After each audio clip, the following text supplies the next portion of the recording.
ये सस्पेंड कर दिए गए हैं क्योंकि राज्यसभा में महंगाई, जीएसटी और गुजरात में हुई जहरीली शराब पीने से मौतों का मामले पर आज सदन के भीतर हंगामा कर रहे थे। बात नहीं सुनी गई, लेकिन संजय सिंह सस्पेंड कर दिए गए। कल काफ़ी सांसद सस्पेंड हुए थे, तो पूरे देश में चर्चा थी कि जब सब कोई सस्पेंड हुआ तो संजय सिंह कैसे बच गए। तो आज संजय सिंह सस्पेंड हो गए। तो सस्पेंडेड सांसद संजय सिंह इस वक्त मेरे साथ जुड़े हुए हैं। बहुत शुक्रिया और धन्यवाद आपका संजय जी। भारत समाचार के जी नमस्कार, आपके दर्शकों को नमस्कार। तो आप ये कहाँ बैठे हैं? मुझे लगता है कहीं धरने उरने बैठे हैं क्या? जी, ये संसद परिसर है और मेरे पीछे राष्ट्रपिता महात्मा गांधी की प्रतिमा है। हमारे और भी दूसरे दलों के माननीय किस लिए आप सांसद धरने यहाँ पर बैठे हैं? कोई गुस्सा, कोई बात है?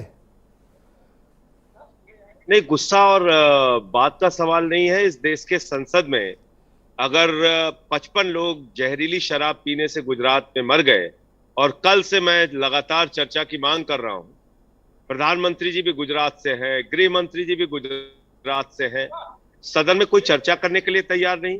आज मैंने 267 का नोटिस दिया कि भाई इतना बड़ा मामला है, इस पे चर्चा कीजिए।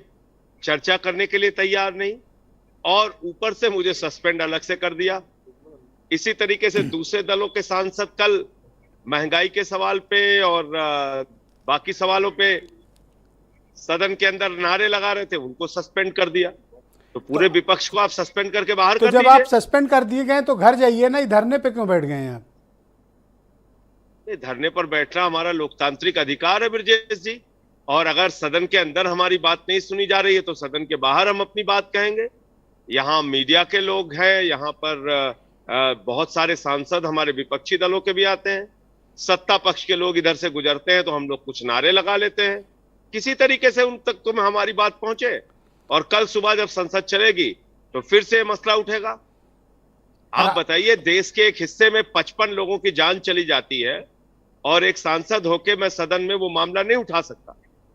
पर आप जहां बैठे हैं वहां पर धरना देना प्रतिबंधित है, आपको शायद पता नहीं है।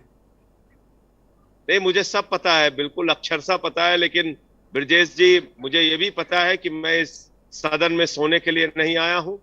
मुझे ये भी पता है कि मैं यहाँ पर सिर्फ चाय नाश्ता करने के लिए नहीं आता। मैं यहाँ पर आता हूँ गरीबों के मुद्दे उठाने के लिए, महंगाई बेरोजगारी के सवाल उठाने के लिए, किसानों के सवाल उठाने के लिए। और जब आपको याद होगा तीनों काला कानून आया था, उस वक्त भी मुझे सस्पेंड किया गया था और तब भी मेरे ऊपर आरोप लगाए गए थे कि माइक तोड़ दिया, आज कह रहे पर कागज फाड़ के फेंका।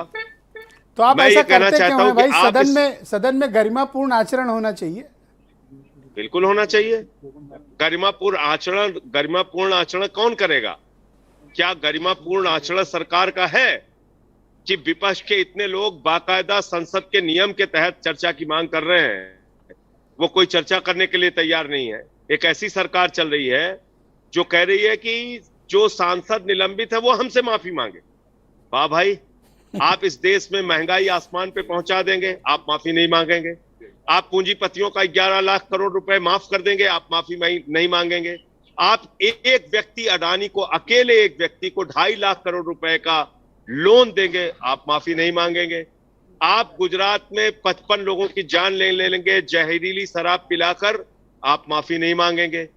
आप पूंजीपतियों का टैक्स घटा के 30% से 22% करेंगे, 1,45,000 करोड़ रुपए का घाटा इस देश के बजट को होगा। और खाने पीने की चीजों पे आप महंगाई बढ़ाएंगे, दूध पे, दही पे, छाछ पे, आटा पे, दाल पे, चावल पे, अस्पताल के कमरों पे, उस पे आप माफी नहीं मांगेंगे। आपके ऊपर आरोप है कि आप जानबूझकर सदन में इतना माहौल खराब कर देते हैं कि सदन चलाना मुश्किल हो जाता है, एडजर्न करना पड़ता है। जो लोग चंद पूंजीपतियों की गुलामी कर रहे हैं, जो लोग सिर्फ चंद पूंजीपतियों के लिए काम कर रहे हैं, दरअसल वो पूरे देश का माहौल खराब कर रहे हैं।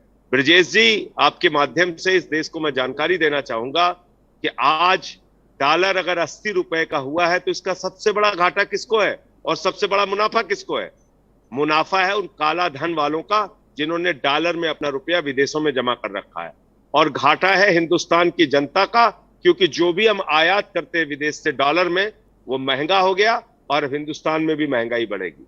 तो आज किस ओर हम जा रहे हैं? कहां हमारी अर्थव्यवस्था पहुंच रही है?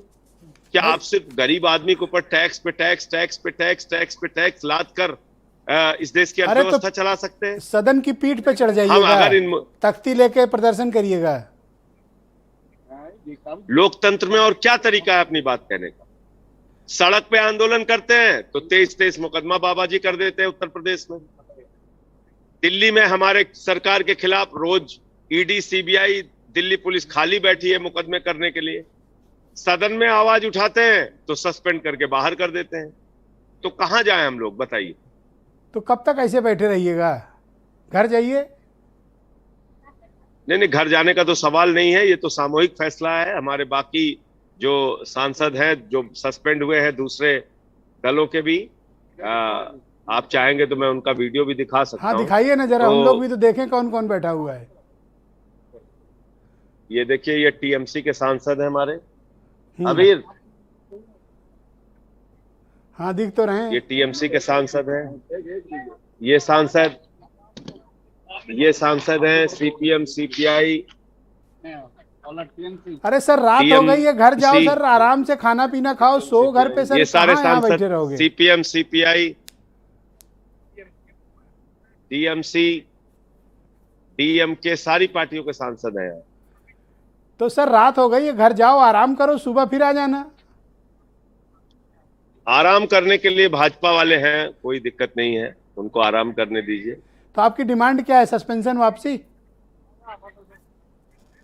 देखिए, सस्पेंशन वापसी कोई डिमांड नहीं है, ये तो बहुत छोटी डिमांड है। 4 बार सस्पेंड करें और मुझे कोई उससे दिक्कत नहीं है। मेरी डिमांड है कि गुजरात में जो जहरीली शराब से मौतें हुई हैं उस पे संसद के अंदर चर्चा हो। हमारी डिमांड है कि महंगाई से आम आदमी की कमर टूट गई है, उसके बारे में सदन में चर्चा हो। हमारी डिमांड है कि बेरोजगारी अग्निपथ जैसी योजना भारत की सेना को कमजोर करेगी, उसके बारे में सदन में चर्चा हो। यही हमारी डिमांड है। बहुत शुक्रिया आपका संजय सिंह जी, बहुत बहुत धन्यवाद हमारे साथ नमस्कार। सीधे सर धरना स्थल से जुड़ने के लिए। आपका बहुत शुक्रिया, धन्यवाद आपका।